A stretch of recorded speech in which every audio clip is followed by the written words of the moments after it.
दोस्तों welcome and welcome back to my YouTube channel. बात करने वाले हैं उत्तराखंड बीआरपी सीआरपी भर्ती के बारे में, जो कि ये भर्ती प्रक्रिया जो है लगभग 2-3 सालों से लटकी पड़ी है। कुछ समय पहले जो उच्च शिक्षा मंत्री है धन सिंह रावत जी, उनके द्वारा बोला गया था कि प्रयाग पोर्टल में कुछ तकनीकी खामी के कारण इस भर्ती प्रक्रिया में रोक लगी हुई है। तो जैसे ही प्रयाग पोर्टल का कार्य सुचारू रूप से चालू कर दिया जाएगा, तो इस भर्ती प्रक्रिया का रास्ता खुल जाएगा और इसको भर्ती प्रक्रिया की नियुक्ति जल्दी ही मिल जाएगी। उन्होंने बोला था कि 1 माह के अंदर यहाँ पर नियुक्ति प्रदान कर दी जाएगी, लेकिन उसके बाद 2 महीने बीत चुके हैं। आज एक सकारात्मक अपडेट आई हुई है, जिसमें कि भर्ती प्रक्रिया का रास्ता साफ हो चुका है। तो आउटसोर्स जो भर्ती प्रक्रिया है उसमें एक नया संशोधन किया गया है, जिसका आदेश यहाँ पर विभाग को प्राप्त हो चुका है।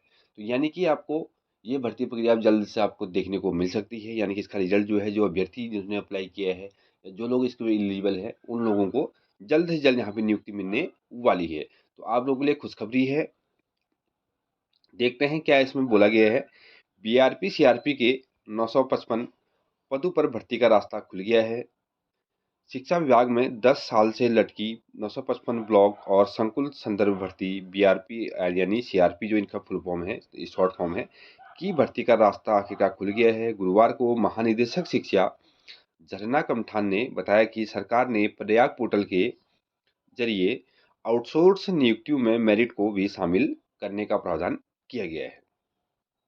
ठीक है, यानी कि प्रयाग पोर्टल के जरिए आउटसोर्स नियुक्ति में मेरिट को भी शामिल करने का प्रावधान किया गया है। बीआरपी सीआरपी की चयन की प्रक्रिया को जल्दी ही शुरू किया जा रहा है, यानी कि जल्दी इसको शुरू कर दिया जाएगा। मालूम हो कि राज्य में बीआरपी सीआरपी की नियुक्ति की प्रक्रिया पिछले करीब 10 साल से लटकी है। यानी कि 10 साल से लटकी हुई है और यहाँ और 2-3 साल पहले ये यहाँ पर इसके बारे में अपडेट आया था। वर्तमान में विभागों में आउटसोर्स भर्ती के लिए प्रयाग पोर्टल का उपयोग करने का प्रावधान है, यानी कि प्रयाग पोर्टल के माध्यम से यहाँ पर आवेदन किए जाते हैं, लेकिन इसमें मेरिट के आधार पर चयन की कोई व्यवस्था नहीं थी। इन पदों पर राज्य के प्रशिक्षित बेरोजगारों को रोजगार का मौका देने के लिए वर्ष 2023 में शिक्षा मंत्री धन सिंह रावत ने आउटसोर्स की व्यवस्था लागू करने का निर्णय किया था। यानी कि जो उच्च शिक्षा मंत्री है धन सिंह रावत जी, उनके द्वारा आउटसोर्स की व्यवस्था लागू करने का निर्णय लिया गया था। कैबिनेट से विधिवत मंजूरी के बाद 12 जून 2023 को शिक्षा सचिव रविनाथ रमन ने शिक्षा विभाग को आउटसोर्स से नियुक्त करने के आदेश किए थे। यानी कि आउटसोर्स से नियुक्ति के आदेश तब दिए गए थे, तब से लेके ये भर्तियां अभी तक पूरी नहीं हुई है। 2 साल बीत चुके हैं। तो इस बार क्या है, अब ये भर्ती प्रक्रिया के बारे में इनके द्वारा क्या कहना है इनका, देखिए। आउटसोर्स नियुक्ति में नए संशोधनों का आदेश प्राप्त हो गया है। अब पीआरपी सीआरपी की नियुक्ति प्राथमिकता के साथ शुरू की जाएगी। ऐसा पहले भी बोला गया है, जो कि शिक्षा मंत्री द्वारा भी बोला गया था कि 1 माह के अंदर यहाँ पर उन्होंने भी नाराजगी व्यक्त की थी। लेकिन अभी यहाँ पर महानिदेशक जो शिक्षा हैं उनके द्वारा बोला गया है कि जल्द से जल्द इस भर्ती प्रक्रिया को निपटारा कर दिया जाएगा। तो देखते हैं दोस्तों, कब तक इस भर्ती प्रक्रिया का परिणाम जारी किया जाएगा और कब इनको बीआरपी सीआरपी के जो अभ्यर्थी हैं उनको नियुक्ति मिल पाएगी। और इसमें जो है लगभग जो पद हैं वो 4th क्लास के भी है, उनके बारे में भी जल्द इसको अपडेट मिलेगा तो आपको जरूर सूचित किया जाएगा। अब बात करेंगे उत्तराखंड जो बेरोजगार संघ है, उनके द्वारा अधीनस्थ सेवा चयन आयोग को यानी कि यूके ट्रिपल एस सी को लेटर जारी किया गया है, जिसमें आयोग की विभिन्न भर्तियों के संबंध में यहाँ पे जानकारी मतलब बताने के लिए बताया गया है। जैसा कि आपने देखा होगा, कनीय सहायक की हाल ही में रिजल्ट आया था, जिसमें कि लगभग 7 से 71 पद थे। तो इस भर्ती प्रक्रिया में आपने देखा होगा दोस्तों कि लगभग 8 प्रश्न ऐसे थे जिनमें कि 2 प्रश्नों के आंसर रीड किए गए थे, जैसा कि इसमें भी मेंशन किया गया है। 2 प्रश्नों के आंसर रीड किए गए थे, 3 प्रश्नों के उत्तर बदले गए थे और 3 प्रश्न ऐसे थे जिनके 2 या 2 से अधिक उत्तर दिए गए थे। तो ये कहीं से न कहीं तक उचित नहीं है, क्योंकि अगर हम गलती से भी किसी ऑप्शन पर टिक मार देते हैं, तो दोबारा से उसको इरेज़ करने का हमारे पास कोई ऑप्शन नहीं होता है। तो इस कंडीशन में 2-2 ऑप्शन कैसे टिक करेंगे? यानी कि अगर आपने गलती से पहले इस ऑप्शन सही किया है और दोबारा नहीं कर पाए या दोबारा आप उसको इरेज़ नहीं कर सकते।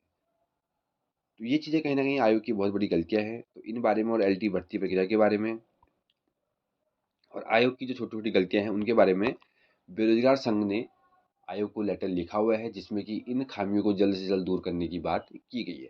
क्योंकि 8 क्वेश्चन रीड होने का मतलब है लगभग 10 नंबर का यहाँ पे हेर-फेर होने की बात है।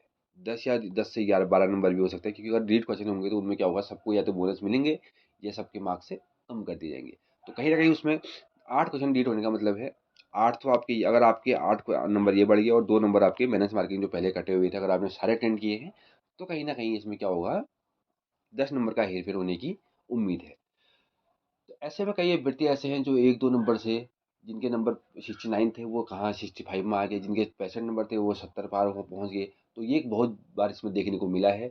आयोग द्वारा जल्द से जल्द सभी अभ्यर्थियों के मार्क्स से सार्वजनिक रूप से जारी कर देने चाहिए, और इस भर्ती प्रक्रिया में भविष्य में इस प्रकार की कोई दिक्कतें ना आए। जैसे कि आपने देखा होगा यूकेपीएससी की जो आरओ की भर्ती थी, उसमें भी कहीं न कहीं आयोग की गलती के कारण यहाँ पर प्रॉब्लम हुई है। और यूके ट्रिपल एससी की भी जो बोलते हैं कि जो अध्यक्ष है मृत्युला जी, कि हमारे पास जो विषय के वरिष्ठ जो पेपर बनाते हैं वो काफ़ी, मतलब ऐसे एक्सपीरियंस है, ये है, लेकिन अब जब वो लोग इतने ज़्यादा एक्सपीरियंस है, तो उन लोगों द्वारा इतनी बड़ी गलतियाँ क्यों की जा रही है कि 100 नंबर के पेपर में आप 10 क्वेश्चन आपको रीड करने पड़ रहे हैं या चेंज करने पड़ रहे हैं आंसर। तो ये बहुत बड़ी प्रॉब्लम है, यानी कि 10% आपका एरर है उसमें, तो ये चीज़ बहुत गलत है। तो ये चीज़ को आयोग को संज्ञान में लेना चाहिए।